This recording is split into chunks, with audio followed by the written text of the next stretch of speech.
Right? So these kinds of guitar tones, we kind of became fascinated with them when we were like teenagers in high school and stuff.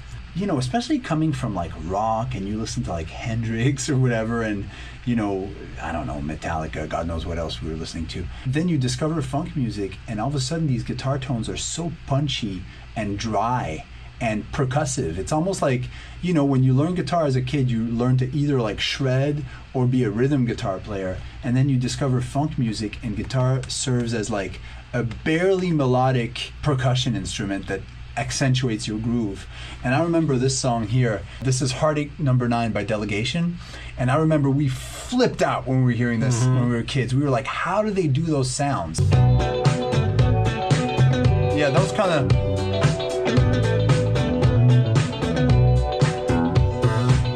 And then we learned from reading about Prince and reading about Nile Rodgers and those dudes that they never used an amp, or very seldom used an amplifier, and they would plug in direct. Bob Clear Mountain was... Yes, he told us that. He told us that, and he was kind of the engineer of that behind Chic Records. He would never tell them. He would double track direct and with an amp, not telling anybody he was doing it, and then he would keep the direct sound and work with it. When we started doing, you know, making our own brand of funk, one of the first things we wanted to do, and you can hear this from our first album, is getting that kind of percussive guitar sound. The key is no amp, and you have to have a good guitar. You have to have something that sounds nice. We only work with 2 guitars, Gibson, Les Paul, or Fender Strat. If we want a thick sound, if we want to do a solo, if we want to play like some, I don't know, yeah, just anything thicker and with more body. Or sometimes, you know, we love like Phoenix, the band Phoenix. They have the best sounding guitars, but they're chunky. So we use the Les Paul for something like that. Otherwise, for that kind of funk thing, we go for the Strat.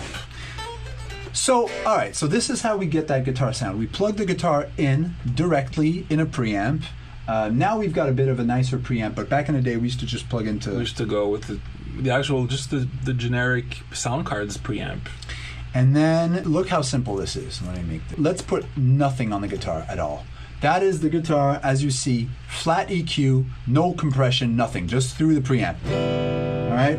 I'm going to use the second pickup here, or the second position, and there you go. Nothing. It already sounds kind of punchy. In fact, I think it sounds punchier than when you go through an amp. A lot of the funk stuff that you hear, whether it's Nile or whether it's like... It's a percussion. Yeah. It's a percussive instrument. Jack the compression, right? So you can really hear the percussive aspect of it. Jam away. No amps. There we go. Then basic ass guitar plug-in. Maybe I chose the point. Is that the Waves one? Yeah. Okay, so there you go. Everybody has that. Okay, use the punchy sound. Sometimes I go to clean direct also. Direct sounds good. And then I have a Valhalla reverb on there, but actually it's disabled. It's better when it's dry. I think it's cooler when it's dry. And that's it, look. Learn the song Money, Money, Money, and you'll have all of funk figured out. It's always these very elementary pentatonic movements, I guess we call them, right? Yeah. Like it's like flat 7 root, flat 7 root, flat 7 root. Pretty much. Flat third. Octave, yeah.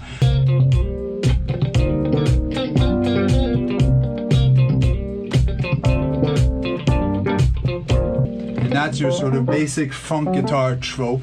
I'm sure there's 100 people that could play it better than me, but that's kind of our thing. And if you see us play live, half the show I'm just doing those little chugs, like. And we just wanted to show you guys how that sound is made.